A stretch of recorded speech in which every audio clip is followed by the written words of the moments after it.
Iran ಯುದ್ಧ ನಿಲ್ಲುವ ಲಕ್ಷಣ ಕಾಣ್ತಾ ಇಲ್ಲ. ಅಮೆರಿಕ ಅಧ್ಯಕ್ಷ ಡೊನಾಲ್ಡ್ ಟ್ರಂಪ್ ಇರಾನ್ಗೆ ಡೆಡ್ಲೈನ್ ಮೇಲೆ ಡೆಡ್ಲೈನ್ ಕೊಡ್ತಾನೆ ಇದ್ದಾರೆ. ಆದರೆ ಇರಾನ್ ಮಾತ್ರ ಯಾವುದಕ್ಕೂ ಜಗ್ಗುತ್ತಿಲ್ಲ. ಇದೀಗ 24 ಗಂಟೆಗಳ ಕಾಲ ಡೆಡ್ಲೈನ್ ಕೊಟ್ಟಿರುವ ಟ್ರಂಪ್ ಹರ್ಮುಜ್ ಜಲಸಂಧಿಯನ್ನ ಮುಕ್ತ ಮಾಡದೇ ಇದ್ರೆ ಭೀಕರ ದಾಳಿ ಮಾಡುವ ಎಚ್ಚರಿಕೆ ನೀಡಿದ್ದಾರೆ. ಮಂಗಳವಾರ ರಾತ್ರಿ 8 ಗಂಟೆ ತನಕ ಡೆಡ್ಲೈನ್ ಎಂದಿದ್ದು, ಆ ಬಳಿಕ ಬೃಹತ್ ಸೇತುವೆಗಳು, ವಿದ್ಯುತ್ ಸ್ಥಾವರಗಳನ್ನ ಗುರಿಯಾಗಿಸಿ ದಾಳಿ ಮಾಡ್ತೇವೆ ಅಂತ ಇರಾನ್ಗೆ ಟ್ರಂಪ್ ಎಚ್ಚರಿಕೆ ನೀಡಿದ್ದಾರೆ.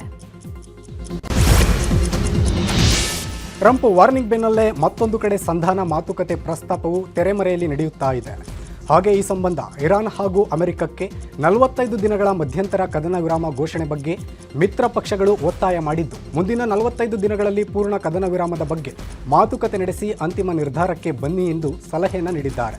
ಪಾಕಿಸ್ತಾನ, ಟರ್ಕಿ, ಈಜಿಪ್ಟ್ ಈ ಪ್ರಸ್ತಾಪವನ್ನು ಮುಂದಿಟ್ಟಿದ್ದು, ಮುಂದಿನ 48 ಗಂಟೆಗಳಲ್ಲಿ ಮಧ್ಯಂತರ ಕದನ ಘೋಷಣೆಯಾಗುವ ನಿರೀಕ್ಷೆ ಎಂದು ವರದಿಯಾಗಿದೆ.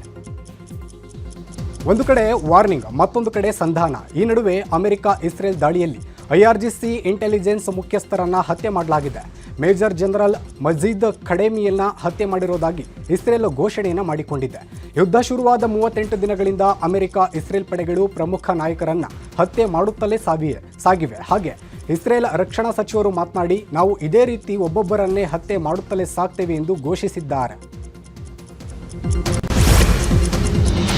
24 ಗಂಟೆಗಳ ವಾರ್ನಿಂಗ್ ಬೆನ್ನಲ್ಲೇ ಅಮೆರಿಕ ಅಧ್ಯಕ್ಷ ಡೊನಾಲ್ಡ್ ಟ್ರಂಪ್ ಮತ್ತೊಮ್ಮೆ ಇರಾನ್ಗೆ ಅಲರ್ಟ್ ಮೆಸೇಜ್ ಕಳಿಸಿದ್ದಾರೆ. ಒಪ್ಪಂದಕ್ಕೆ ಬರ್ತಿರೋ ಅಥವಾ ನಾವು ನಿಮ್ಮ ಮೇಲೆ ಬಾಂಬ್ ದಾಳಿ ಮಾಡುವುದೋ ಅಂತ ನೇರವಾಗಿಯೇ ಪ್ರಶ್ನೆ ಮಾಡಿದ್ದಾರೆ. ಹರ್ಮುಜ್ ಜಲಸಂಧಿಯಲ್ಲಿ ಹಡಗುಗಳ ಸಂಚಾರಕ್ಕೆ ಮುಕ್ತ ಮಾಡಿದ್ರೆ ಮಾತುಕತೆಗೆ ಸಿದ್ಧ. ಒಂದು ವೇಳೆ ಹರ್ಮುಜ್ ಜಲಸಂಧಿ ಮುಕ್ತ ಮಾಡದಿದ್ರೆ ಬಾಂಬ್ ದಾಳಿ ಮಾಡ್ತೇವೆ ಅಂದಿದ್ದಾರೆ. ಈ ನಡುವೆ ಇಸ್ರೇಲ್ ಪಡೆಗಳು ಇರಾನ್ನ ಸ್ಟೀಲ್ ಅಂಡ್ ಪೆಟ್ರೋಕೆಮಿಕಲ್ ಸಂಸ್ಥೆ ಮೇಲೆ ದಾಳಿ ಮಾಡಿವೆ. ಡೊನಾಲ್ಡ್ ಟ್ರಂಪ್ ಡೆಡ್ಲೈನ್ ಕೊಟ್ಟಿದ್ದು, ಇರಾನ್ನಲ್ಲಿ ಬಾಂಬ್ ಮಳೆ ಸುರಿಸಿ ನರಕ ಮಾಡ್ತೇವೆ ಎಂದಿದ್ದಾರೆ. ವಾಷಿಂಗ್ಟನ್ ಹಾಗೂ ಟೆಹರಾನ್ಗೆ ಒಪ್ಪಂದದ ಪ್ರಸ್ತಾವನೆಯು ಸಲ್ಲಿಕೆಯಾಗಿದ್ದು, ಇರಾನ್ ಮಾತ್ರ ಏಕಾಏಕಿ ಹಾರ್ಮುಜ್ ಜಲಸಂಧಿ ತೆರೆಯುವ ಯಾವ ಪ್ರಸ್ತಾಪವೂ ನಮ್ಮ ಮುಂದಿಲ್ಲ ಎಂದಿದೆ. ಅಂದರೆ ಅಮೆರಿಕ ಕೊಟ್ಟಿರುವ ಡೆಡ್ಲೈನ್ಗೂ ಇರಾನ್ ಸೊಪ್ಪು ಹಾಕಿಲ್ಲ ಎನ್ನುವಂತಾಗಿದೆ. ಇರಾನ್ ಅಮೆರಿಕ ವಿರುದ್ಧ ಯುದ್ಧ ಮಾಡ್ತಿದ್ದಾರೆ. ಕಳೆದ 38 ದಿನಗಳಿಂದ ಅಮೆರಿಕಕ್ಕೆ ಬಗ್ಗದೆ ತನ್ನೆಲ್ಲ ನಾಯಕರನ್ನ ಕಳೆದುಕೊಂಡಿರೋ ಯುದ್ಧವನ್ನ ಅಂತ್ಯ ಮಾಡುವುದಕ್ಕೆ ತಯಾರಿಲ್ಲ ಎಂದು ತಿರುಗೇಟು ನೀಡ್ತಾ ಇದೆ. ಆದರೆ ದೀರ್ಘಕಾಲದ ಸ್ನೇಹಿತ ಇರಾನ್ನಿಂದ ನಾರ್ತ್ ಕೊರಿಯಾ ಮಾತ್ರ ಅಂತರ ಕಾಯ್ದುಕೊಂಡಿದ್ದು, ಅಮೆರಿಕ ಜೊತೆಗೆ ಮಾತನಾಡುವುದಕ್ಕೆ ಮುಕ್ತವಾಗಿದೆ ಎಂದು ಸೌತ್ ಕೊರಿಯಾ ನಾಯಕರು ಕಿಚಾಯಿಸಿದ್ದಾರೆ. ಅಮೆರಿಕದಲ್ಲಿ ಭಾನುವಾರ ರಾತ್ರಿ ಗನ್ ಫೈರ್ ನಡೆದಿದೆ. ಇರಾನ್ ಮೇಲೆ ಅಮೆರಿಕ ದಾಳಿ ಆಗ್ತಾ ಇರುವ ಬೆನ್ನಲ್ಲೇ ವೈಟ್ ಹೌಸ್ ಸಮೀಪದಲ್ಲೇ ಗುಂಡಿನ ದಾಳಿಯಾಗಿರುವುದು ಸಾಕಷ್ಟು ಅನುಮಾನಗಳಿಗೆ ಕಾರಣವಾಗಿದೆ. ಅಮೆರಿಕ ಗುಪ್ತಚರ ವಿಭಾಗ ಈ ಬಗ್ಗೆ ಮಾಹಿತಿ ನೀಡಿದ್ದು, ವೀಕೆಂಡ್ ಆಗಿದ್ರಿಂದ ಟ್ರಂಪ್ ವೈಟ್ ಹೌಸ್ನಲ್ಲೇ ವಾಸ್ತವ್ಯ ಹೂಡಿದ್ರು. ಆದರೆ ಗುಂಡಿನ ದಾಳಿ ಬಗ್ಗೆ ತನಿಖೆ ಮಾಡಲಾಗ್ತಾ ಇದೆ. ಯಾವುದೇ ವ್ಯಕ್ತಿ ಪತ್ತೆಯಾಗಿಲ್ಲ. ಘಟನೆ ಬಳಿಕ ಭದ್ರತೆಯಲ್ಲಿ ಹೆಚ್ಚಳ ಮಾಡಿದ್ದೇವೆ ಅಂತ ಮಾಹಿತಿ ನೀಡಿದ್ದಾರೆ.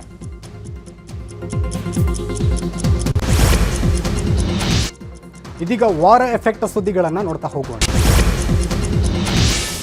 ಬೆಂಗಳೂರಿನ ಸ್ಟಾರ್ ಹೋಟೆಲ್ಸ್ ಮೇಲೆ ಯುದ್ಧದ ಪರಿಣಾಮ ಬೀರಿದೆ. ಐಷಾರಾಮಿ ಹಾಗೂ ಸಾಮಾನ್ಯ ಹೋಟೆಲ್ಗಳಲ್ಲಿ ಗಣನೀಯ ಪ್ರಮಾಣದಲ್ಲಿ ವ್ಯವಹಾರ ಇಳಿಕೆಯಾಗಿದೆ. ಲಾಡ್ಜಿಂಗ್, ಬೋರ್ಡಿಂಗ್ ಇಲ್ಲದೆ ಭಾರಿ ಸಂಕಷ್ಟ ಅನುಭವಿಸುವಂತಾಗಿದೆ.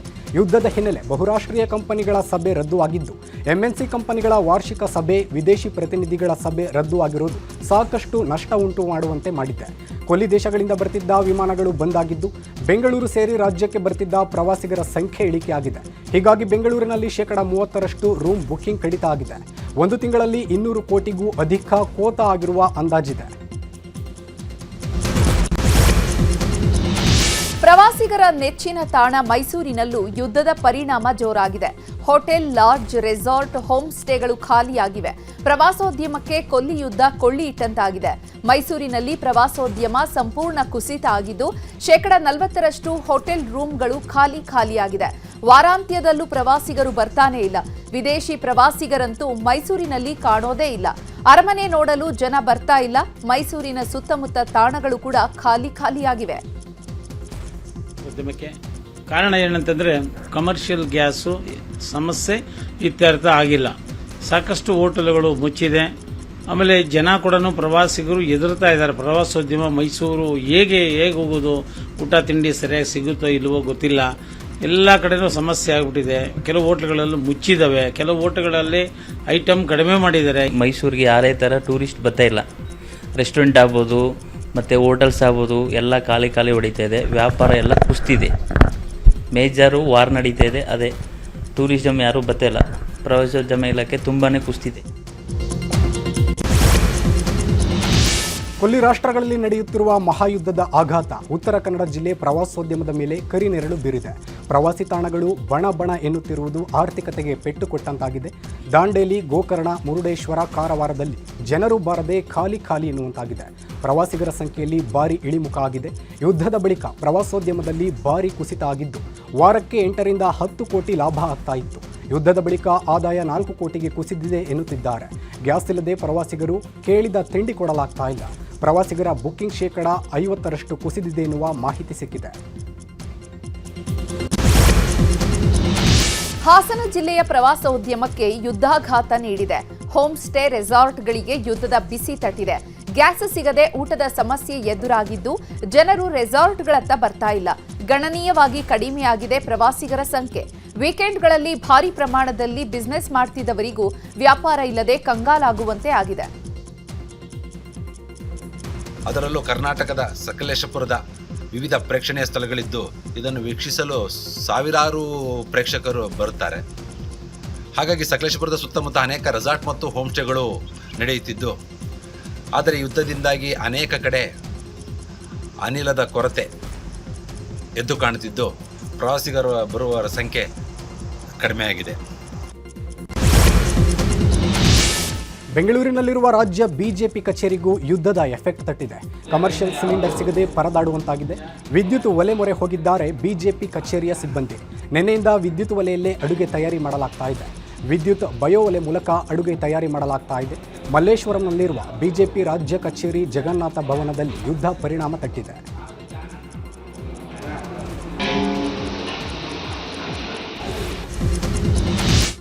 ರಾಜಕೀಯ ಸುದ್ದಿಗಳನ್ನು ನೋಡೋಣ. ದಾವಣಗೆರೆಯಲ್ಲಿ ಭರ್ಜರಿ ಚುನಾವಣಾ ಪ್ರಚಾರ ಮಾಡ್ತಾ ಇರುವ ಸಿಎಂ ಸಿದ್ದರಾಮಯ್ಯ ಜಾಲಿನಗರದ ರಸ್ತೆ ಪಕ್ಕದಲ್ಲಿ ಹಾಕಿದ್ದ ಪೆಂಡಾಲ್ ಕೆಳಗೆ ಕುಳಿತು ಬಿಸಿ ಬಿಸಿ ಬೆಣ್ಣೆ ದೋಸೆ ಸವಿದಿದ್ದಾರೆ. ಸಿಎಂಗೆ ಎಸ್ಎಸ್ ಮಲ್ಲಿಕಾರ್ಜುನ್ ಅವರೇ ಬೆಣ್ಣೆ ದೋಸೆ ಬಡಿಸಿದ್ದಾರೆ.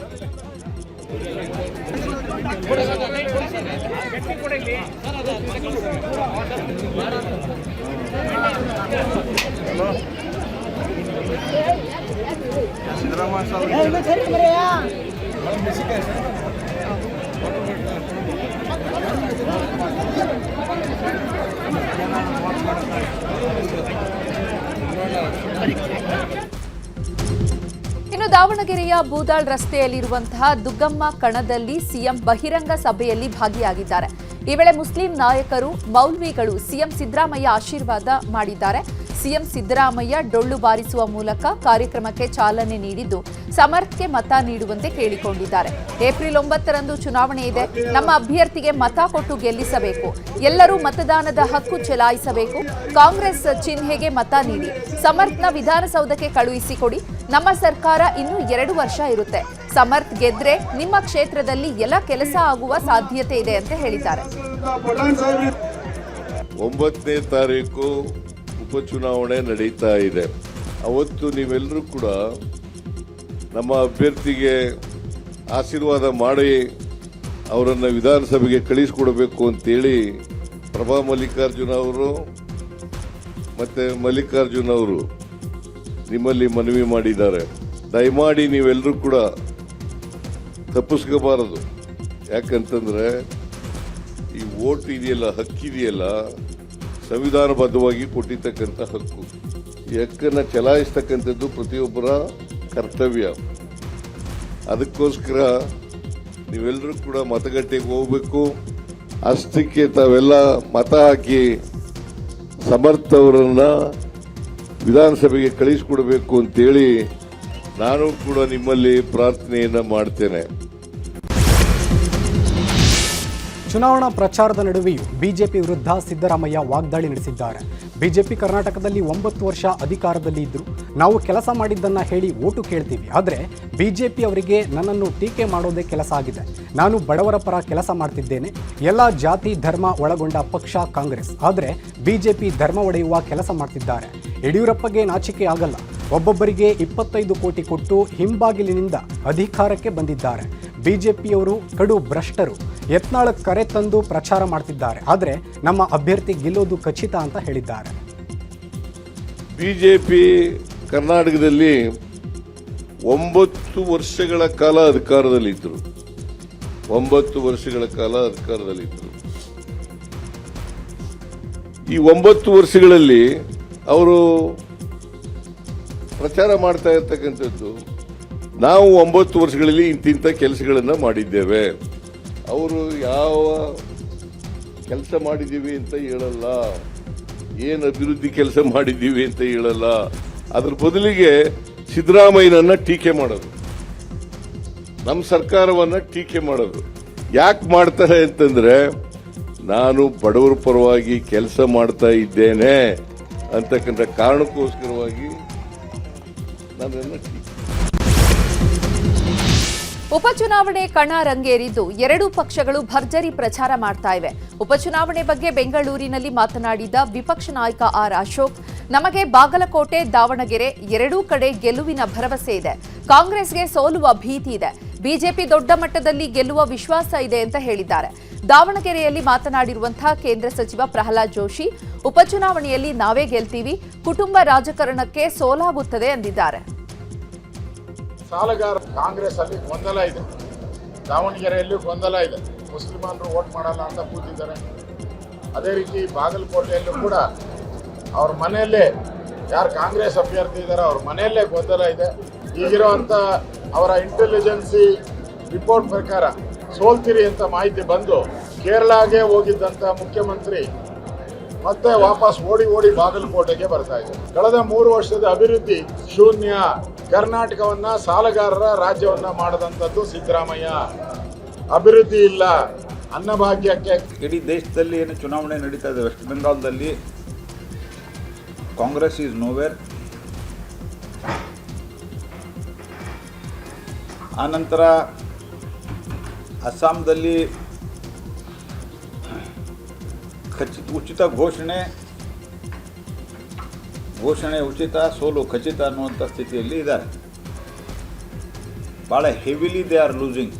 ಇದೆಲ್ಲದಕ್ಕೂ ಕಾರಣ ಕಾಂಗ್ರೆಸ್ ಪಾರ್ಟಿಯ ಭ್ರಷ್ಟಾಚಾರ, ದುರಾಡಳಿತ. ಕರ್ನಾಟಕದಲ್ಲಿ ವಿಶೇಷವಾಗಿ ಈ ಕ್ಷೇತ್ರದಲ್ಲಿ ನಾನು ದಾವಣಗೆರೆಯ ಜನತೆಗೆ ಒಂದು ಮನವಿ ಮಾಡಲಿಕ್ಕೆ ಬಯಸ್ತೇನೆ. ಮನೆಯಲ್ಲಿ ಇವರ ತಾತ ಇದ್ದಾಗ ಅವರು MLA ಮಂತ್ರಿ, ಈಗ ಮಗ MLA ಮಂತ್ರಿ, ಅವರ ಹೆಂಡತಿ ಧರ್ಮಪತ್ನಿ MP. ಈಗ ಇವ್ರ ಮಗ MLA ಆದ ಅಂತಂದ್ರೆ ದಾವಣಗೆರೆಯ ಅಕ್ಕಪಕ್ಕದಲ್ಲಿ ಇನ್ನು ಬೇರೆ ಕ್ಷೇತ್ರಗಳನ್ನು ಹುಡುಕಿ ಇನ್ನು ಉಳಿದ ಫ್ಯಾಮಿಲಿ ಒಳಗೆ ಯಾರಿಗಿದ್ದಾರೆ ಅವರಿಗೆಲ್ಲ ಕೊಟ್ಟು MLA.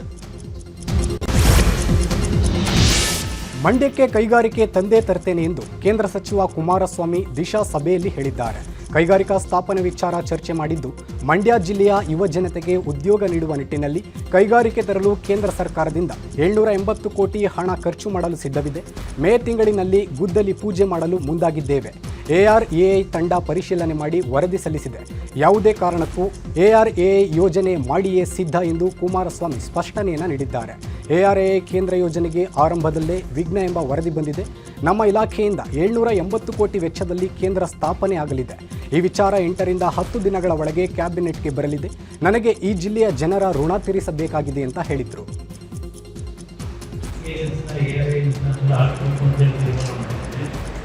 780 ಕೋಟಿ ಹಣ ನಮ್ಮ ಇಲಾಖೆಯಿಂದ ಖರ್ಚು ಮಾಡೋದಕ್ಕೆ ಕ್ಯಾಬಿನೆಟ್ ಅಲ್ಲಿ ಅಪ್ರೂವಲ್ಗೆ ಒಂದು ವಾರ ದಿವಸ ಹೋಗ್ತದೆ.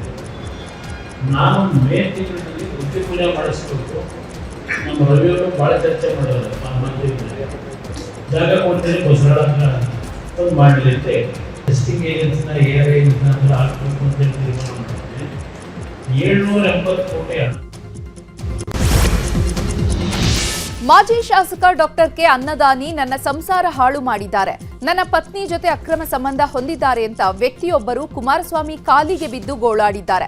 ಈ ಆರೋಪದ ಬಗ್ಗೆ ಮಾತನಾಡಿರುವ ಮಾಜಿ ಶಾಸಕ ಡಾಕ್ಟರ್ ಕೆ ಅನ್ನದಾನಿ, ಇದು ರಾಜಕೀಯ ಪ್ರೇರಿತ, ನನ್ನ ಮೇಲಿನ ಆರೋಪ ಸತ್ಯಕ್ಕೆ ದೂರವಾದಂಥದ್ದು, ಇದು ರಾಜಕೀಯ ಪ್ರೇರಿತ ಘಟನೆ ಅಷ್ಟೇ ಎಂದಿದ್ದಾರೆ. ಮಂಡ್ಯದಲ್ಲಿ ಮಾತನಾಡಿದ ಮಾಜಿ ಶಾಸಕ ಡಾಕ್ಟರ್ ಕೆ ಅನ್ನದಾನಿ, ಈತನ ವಿರುದ್ಧ ಹಲಗೂರು ಪೊಲೀಸ್ ಠಾಣೆಯಲ್ಲಿ ದೂರು ನೀಡಿದೆ. ಈಗಾಗಲೇ ಕೋರ್ಟ್ನಲ್ಲಿ ಚಾರ್ಜ್ ಶೀಟ್ ಕೂಡ ಆಗಿದೆ. ಈತನ ವಿರುದ್ಧ ಮಾನನಷ್ಟ ಮೊಕದ್ದಮೆ ದೂರು ಕೊಟ್ಟಿದ್ದೇನೆ ಅಂದಿದ್ದಾರೆ. ಮಾಜಿ ಶಾಸಕರಾದಂಥ ಡಾಕ್ಟರ್ ಕೆ ಅನ್ನದಾನಿಯವರು ಹಾಗೂ ನಾನು ಮದುವೆ ಆದಂಥ ಹುಡುಗಿ ವಿದ್ಯಾಲಕ್ಷ್ಮಿಗೂ ಅಕ್ರಮ ಸಂಬಂಧ ಇತ್ತು ಸರ್. ಅದರ ವಿಚಾರವಾಗಿ ಕುಮಾರಣ್ಣವ್ರ ಹತ್ರ ಮನವಿ ಮಾಡಿಕೊಂಡು ನನಗಾಗಿರೋ ಕಷ್ಟದ ಬಗ್ಗೆ ಪರಿಹಾರ ಕೊಟ್ಟು ದಯವಿಟ್ಟು ನನಗೊಂದು ನ್ಯಾಯ ಕೊಡಿಸಿ ಅಂತ ಕುಮಾರಣ್ಣವ್ರನ್ನ ಕೇಳ್ಕೊಂಡೋಗಿ ಬಂದು ಮನವಿ ಕೊಟ್ಟಿದ್ದೀನಿ ಸರ್. 10 ವರ್ಷದಿಂದ ನಮ್ಮ ಇದೆಲ್ಲವೂ ಕೂಡ ಸತ್ಯಕ್ಕೆ ದೂರವಾದಂಥದ್ದು ಮತ್ತು ರಾಜಕೀಯ ಪ್ರೇರಿತವಾಗಿ ನನ್ನ ಮೇಲೆ ಮಾಡ್ತಾ ಇರ್ತಕ್ಕಂಥದ್ದು. ಇದು ಈ ಆಪಾದನೆ ಅಂತಕ್ಕಂಥದ್ದನ್ನ ನಾನು ನೇರವಾಗಿ ಹೇಳಲಿಕ್ಕೆ ಬಯಸ್ತಾ, ಇವತ್ತು ನನ್ನ ಬಗ್ಗೆ ಮಾಡಿರ್ತಕ್ಕಂಥ ಆಪಾದನೆಗಳು ಯಾವುದೂ ಕೂಡ ಸತ್ಯವಲ್ಲ. ಈಗಾಗಲೇ ಈ ವ್ಯಕ್ತಿ ಸುಮಾರು 2-3 ಬಾರಿ ನನ್ನ ಮೇಲೆ ಇದೇ ರೀತಿ ಆಪಾದನೆಯನ್ನು ಮಾಡಿರ್ತಕ್ಕಂಥದ್ದು ಮತ್ತು ಖಾಸಗಿ ಯೂಟ್ಯೂಬ್ನಲ್ಲಿ ಇದೇ ರೀತಿ ಮಾತನಾಡಿ ಅದನ್ನು ಇಡೀ ನಮ್ಮ ಸಮಾಜಕ್ಕೆ ನನಗೆ ತೇಜಾವಧೆ ಆಗೋ ರೀತಿಯಲ್ಲಿ ಇವತ್ತು ಯೂಟ್ಯೂಬ್ನಿಂದ ಪ್ರಸಾರ ಮಾಡತಕ್ಕಂಥ ಕೆಲಸವನ್ನು ಕೂಡ ಈತ ಮಾಡಿದ್ದಾನೆ. ಇದೆಲ್ಲವೂ ಕೂಡ. ಇದೀಗ ಕ್ರೈಮ್ ಸುದ್ದಿಗಳನ್ನು ನೋಡ್ತಾ ಹೋಗೋಣ. ಮಾದಕ ದ್ರವ್ಯ ಸಾಗಣೆ ಪ್ರಕರಣದಲ್ಲಿ ಬಂಧನದಿಂದ ಬಿಡುಗಡೆಗೆ ಅರ್ಜಿ ಸಲ್ಲಿಸಿದ್ದ ನೈಜೀರಿಯನ್ ಪ್ರಜೆಗೆ ಹೈಕೋರ್ಟ್ ಚಾಟಿ ಬೀಸಿದೆ. ನೈಜೀರಿಯನ್ ಪ್ರಜೆ ಕಾಲು ಚುಕ್ವಾ ಸಲ್ಲಿಸಿದ್ದ ಅರ್ಜಿ ವಿಚಾರಣೆ ನಡೆಸಿದ ಹೈಕೋರ್ಟ್ ಬಂಧನಕ್ಕೆ ಕಾರಣಗಳನ್ನು ನೀಡಿಲ್ಲವೆಂದು ವಕೀಲರು ವಾದಿಸಿದ್ದಕ್ಕೆ ಆಕ್ಷೇಪ ವ್ಯಕ್ತಪಡಿಸಿದೆ. ಸಾಂವಿಧಾನಿಕ ಹಕ್ಕಿನ ಉಲ್ಲಂಘನೆಯಾಗಿದೆ ಎಂದಿದ್ದೀರಿ. ಬಂಧಿತನಿಂದ 230 ಗ್ರಾಂ MDMA 670 ಪಿಲ್ಸ್ ವಶಕ್ಕೆ ಪಡೆಯಲಾಗಿದೆ. ಇಷ್ಟು ಮಾದಕ ದ್ರವ್ಯದಿಂದ ಒಂದು ಕಾಲೇಜನ್ನೇ ಮುಗಿಸಬಹುದು. ಇಂತಹ ಕೆಲಸ ಮಾಡಲು ಸಾಂವಿಧಾನಿಕ ಹಕ್ಕಿನ ಪ್ರಸ್ತಾಪ ಮಾಡುತ್ತೀರಾ ಎಂದು ನ್ಯಾಯಮೂರ್ತಿ ಎಂ ನಾಗಪ್ರಸನ್ನ ಅವರಿದ್ದ ಹೈಕೋರ್ಟ್ ಪೀಠ ಅಭಿಪ್ರಾಯ ವ್ಯಕ್ತಪಡಿಸಿದೆ. ಅರ್ಜಿದಾರರ ಮನವಿ ಮೇರೆಗೆ ವಿಚಾರಣೆಯನ್ನು ಏಪ್ರಿಲ್ 8ಕ್ಕೆ ಮುಂದೂಡಿದೆ.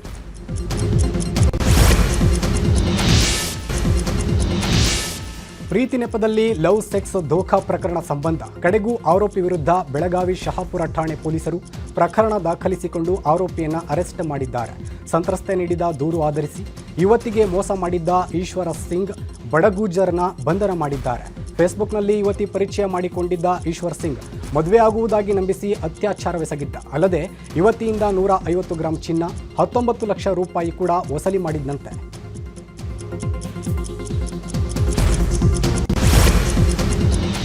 ರಾಜ್ಯದ ಸುದ್ದಿಗಳನ್ನು ನೋಡೋಣ.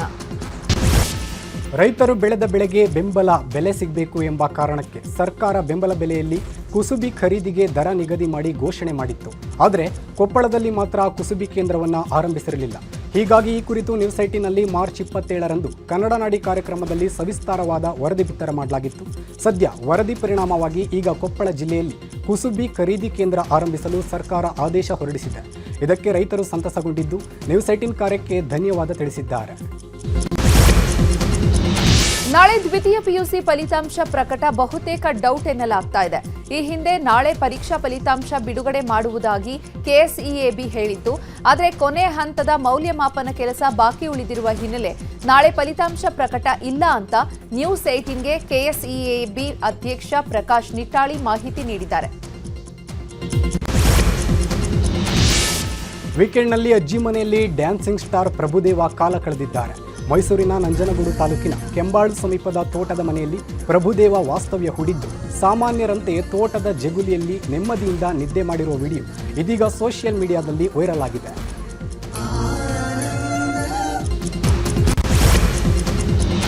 ಸರ್ಕಾರದ ವಿರುದ್ಧ ಸಾರಿಗೆ ನೌಕರರು ಮತ್ತೆ ಸಿಡಿದೆದ್ದಿದ್ದಾರೆ. ಕರ್ನಾಟಕ ರಾಜ್ಯ ರಸ್ತೆ ಸಾರಿಗೆ ಮತ್ತು 4 ಸಂಘಟನೆಗಳ ಒಕ್ಕೂಟದಿಂದ ಪ್ರತಿಭಟನೆಗೆ ಕರೆ ನೀಡಲಾಗಿದೆ. ಚುನಾವಣಾ ಪೂರ್ವ ಸರ್ಕಾರ ಕೊಟ್ಟ ಭರವಸೆ ಈಡೇರಿಸಿಲ್ಲ. ಹೀಗಾಗಿ ಭರವಸೆ ಈಡೇರಿಸುವಂತೆ ಸಾರಿಗೆ ನೌಕರರು ಪಟ್ಟು ಹಿಡಿದಿದ್ದಾರೆ. ಏಪ್ರಿಲ್ 8ರಂದು ಚಿತ್ರದುರ್ಗದಿಂದ ಪಾದಯಾತ್ರೆ ಆರಂಭಿಸಿ ಏಪ್ರಿಲ್ 21ರಂದು ಬೆಂಗಳೂರಿನ ಫ್ರೀಡಂ ಪಾರ್ಕ್ಗೆ ಪಾದಯಾತ್ರೆ ತಲುಪಲಿದೆ. ಬಳಿಕ ಫ್ರೀಡಂ ಪಾರ್ಕ್ನಲ್ಲಿ ಅನಿರ್ದಿಷ್ಟಾವಧಿ ಉಪವಾಸ ಸತ್ಯಾಗ್ರಹ ಮಾಡಲಿದ್ದಾರೆ.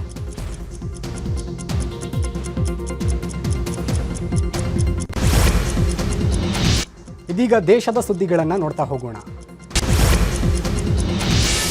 ಪ್ರಧಾನಿ ನರೇಂದ್ರ ಮೋದಿ ಅಸ್ಸಾಂನಲ್ಲಿ ಭರ್ಜರಿ ಚುನಾವಣಾ ರ್ಯಾಲಿ ಮಾಡಿದ್ದಾರೆ. ಈ ವೇಳೆ ಕಾಂಗ್ರೆಸ್ ವಿರುದ್ಧ ಆಕ್ರೋಶ ಹೊರಹಾಕಿರುವ ಪ್ರಧಾನಿ ಮೋದಿ ಆಪರೇಷನ್ ಸಿಂಧೂರ್ ವೇಳೆ ಪಾಕಿಸ್ತಾನ ರಚನೆ ಮಾಡಿ ಸಂಗೀತ ನೀಡಿದ್ದ ಹಾಡನ್ನು ಕಾಂಗ್ರೆಸ್ ಹಾಡ್ತಾ ಇತ್ತು. ಆ ಮೂಲಕ ಭಾರತೀಯ ಸೈನಿಕರ ನೈತಿಕ ಸ್ಥೈರ್ಯ ಕುಸಿಯುವಂತೆ ಮಾಡಿತ್ತು ಎಂದು ಆಕ್ರೋಶ ಹೊರಹಾಕಿದ್ದಾರೆ. ಪಶ್ಚಿಮ ಬಂಗಾಳದಲ್ಲಿ ಎಸ್ಐಆರ್ ಮಾಡ್ತಾ ಇರುವ ಅಧಿಕಾರಿಗೆ ಸೂಕ್ತ ಭದ್ರತೆ ಸಿಗದಿದ್ರೆ ನಾವು ಮಧ್ಯ ಪ್ರವೇಶ ಮಾಡಬೇಕಾಗುತ್ತದೆ ಅಂತ ಸುಪ್ರೀಂ ಕೋರ್ಟ್ ತಿಳಿಸಿದೆ. ಸ್ಪೆಷಲ್ ಇಂಟೆನ್ಸಿವ್ ರಿವಿಷನ್ ಪ್ರಶ್ನಿಸಿ ಸಲ್ಲಿಕೆ ಆಗಿರುವಂತಹ ಅರ್ಜಿ ವಿಚಾರಣೆ ನಡೆಸಿರುವ ಸುಪ್ರೀಂ ಕೋರ್ಟ್ ಮುಖ್ಯ ನ್ಯಾಯಮೂರ್ತಿ ಸೂರ್ಯಕಾಂತ್ ರಾಜ್ಯದ ಸಂಸ್ಥೆಗಳು ವಿಫಲವಾದರೆ ಏನ್ ಮಾಡಬೇಕೋ ಅದನ್ನು ನಾವು ಮಾಡ್ತೇವೆ ಅಂದಿದ್ದಾರೆ. ದೆಹಲಿ ವಿಧಾನಸಭಾ ಕಟ್ಟಡಕ್ಕೆ ಅನಾಮಿಕರ ಕಾರೊಂದು ಏಕಾಏಕಿ ನುಗ್ಗುವ ಮೂಲಕ ಕೆಲಕಾಲ ಆತಂಕ ಸೃಷ್ಟಿಸಿದ ಘಟನೆ ನಡೆದಿದೆ. ಕೂಡಲೇ ಪೊಲೀಸರು ಕಾರನ್ನು ಜಪ್ತಿ ಮಾಡಿದ್ದು 3ರನ್ನ ವಶಕ್ಕೆ ಪಡೆಯಲಾಗಿದೆ. ಸ್ಪೀಕರ್ ಕಚೇರಿ ಬಳಿ ಹೂವಿನ ಬೊಕ್ಕೆ ಇರಿಸಿದ್ದು ಮತ್ತಷ್ಟು ಆತಂಕ ಮೂಡಿಸಿತ್ತು. ಸ್ಥಳಕ್ಕೆ ಬಾಂಬ್ ನಿಷ್ಕ್ರಿಯ ದಳ ಸೇರಿದಂತೆ ಎಫ್ಎಸ್ಎಲ್ ಟೀಮ್ ಕೂಡ ಭೇಟಿ ನೀಡಿತ್ತು. ಆದರೆ ಯಾವುದೇ ಆತಂಕಕಾರಿ ವಸ್ತುಗಳು ಇಲ್ಲ ಎನ್ನಲಾಗಿದೆ. ಉತ್ತರ ಪ್ರದೇಶ ಮೂಲದ ವ್ಯಕ್ತಿ ಕಾರನ್ನು ಚಲಾಯಿಸಿದ್ದು ಆತನ ಮಾನಸಿಕ ಸ್ಥಿಮಿತ ಸರಿ ಇರಲಿಲ್ಲ ಅನ್ನೋ ಮಾಹಿತಿ ಸಿಕ್ಕಿದೆ. ದೆಹಲಿಯ ಪಟಿಯಾಲ ಹೌಸ್ ಕೋರ್ಟ್ ಆರೋಪಿ ರಿಜ್ವಾನ್ ಅಹಮದ್ನನ್ನ 1 ದಿನದ ಕಾಲ ದೆಹಲಿ ಪೊಲೀಸರ ಕಸ್ಟಡಿಗೆ ನೀಡಲಾಗಿದೆ. 1 ದಿನದ ಕಸ್ಟಡಿ ಬಳಿಕ ಕೋರ್ಟ್ಗೆ ಹಾಜರುಪಡಿಸಬೇಕು ಅಂತ ದೆಹಲಿ ಪೊಲೀಸರಿಗೆ ಕಟ್ಟಪ್ಪಣೆ ಹೊರಡಿಸಲಾಗಿದೆ. ಉತ್ತರ ಪ್ರದೇಶದ ಖುಷಿ ನಗರದಿಂದ ರಿಜ್ವಾನ್ ಅಹಮದ್ನನ್ನ ಬಂಧನ ಮಾಡಲಾಗಿತ್ತು. ಐಎಸ್ಐಎಸ್ ಜೊತೆಗೆ ಸಂಬಂಧ ಇರುವ ಆರೋಪದಲ್ಲಿ ಏಪ್ರಿಲ್ 4ರಂದು ಅರೆಸ್ಟ್ ಮಾಡಲಾಗಿತ್ತು. ಗುಜರಿ ಗೋದಾಮಿಗೆ ಬೆಂಕಿ ಬಿದ್ದು ದಟ್ಟ ಹೊಗೆ ಆವರಿಸಿದ ಘಟನೆ ಗುಜರಾತ್ನ ಪಾವಗಢ್ ರಸ್ತೆಯಲ್ಲಿ ನಡೆದಿದೆ. ದಟ್ಟ ಹೊಗೆಯಿಂದ ಕೆಲಕಾಲ ಆತಂಕ ಸೃಷ್ಟಿಯಾಗಿತ್ತು. ಮಾಹಿತಿ ತಿಳಿದ ಕೂಡಲೇ ಸ್ಥಳಕ್ಕೆ ಆಗಮಿಸಿದ ಅಗ್ನಿಶಾಮಕ ಸಿಬ್ಬಂದಿ ಬೆಂಕಿ ನಂದಿಸುತ್ತಿದ್ದಾರೆ.